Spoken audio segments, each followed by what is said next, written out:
Guys, this really isn't my thing. We've got an Insignia SRI.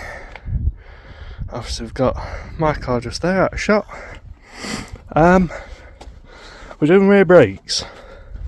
So as you can see, they've had it. I mean, they sound lovely, probably warped. We have no luck in wheel nut key.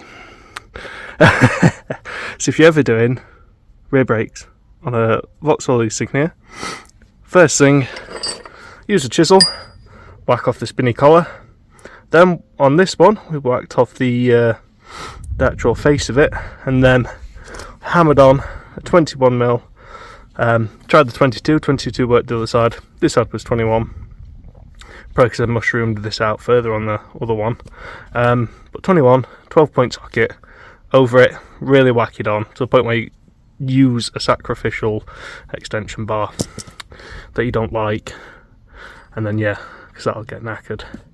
And then you should be able to get those off. Obviously go out and buy new ones. Yeah, so then coming to this side. As you can see, we've done this side. Still need a wheel nut, but new pads are in, new discs are on, because this was the state of what was on there. So that the sliders were dry, so that's probably that's seized. That was what was left of the outer brake material.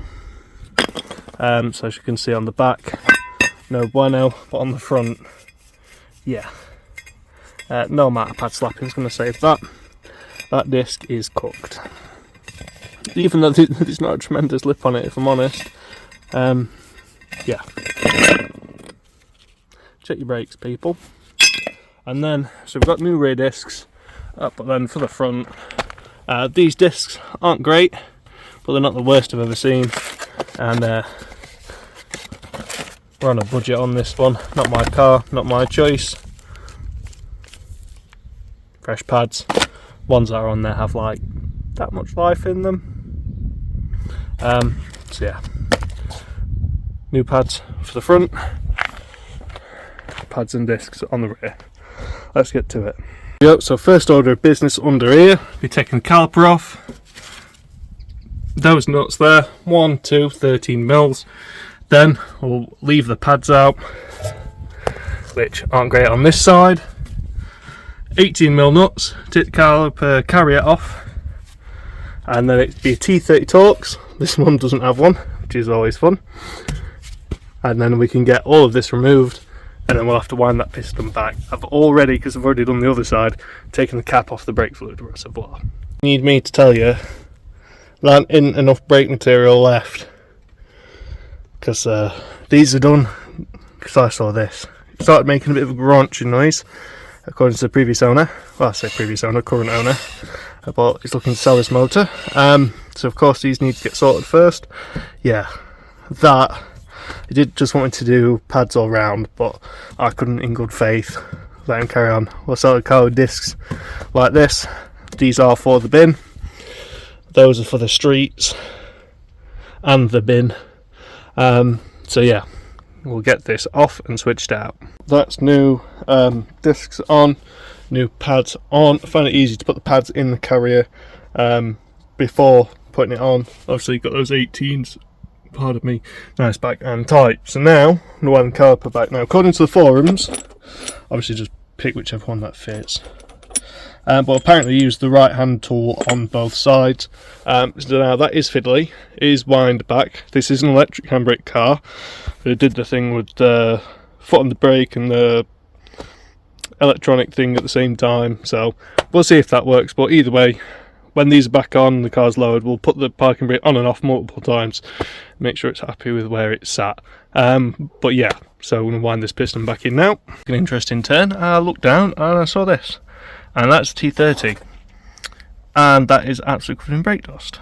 And something did fall out when I took the wheel off. I just didn't expect it to be that one.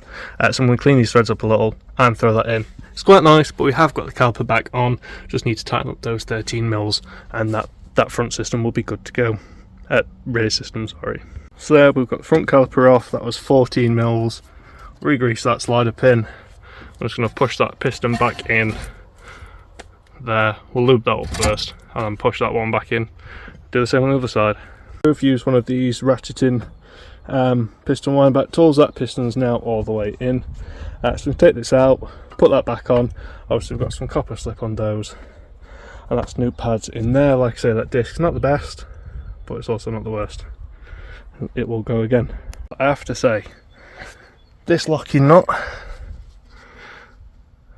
someone gunned that on, and I am less than impressed with how long it took to get that off. It's about 2 hours, but it's off.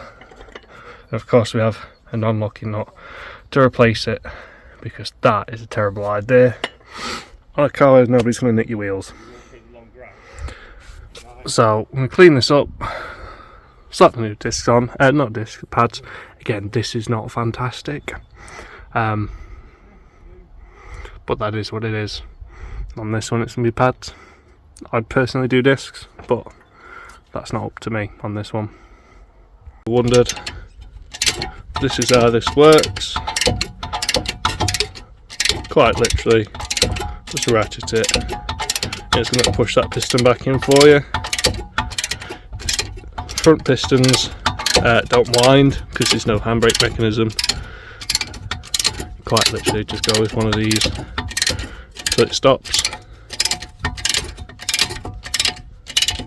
Like so. Flick the ratchet the other way. You need 2 hands. Loosen that up. That comes out. You've got one piston push back, and you got your tool back out. Throw some new pads in. Get this one finished.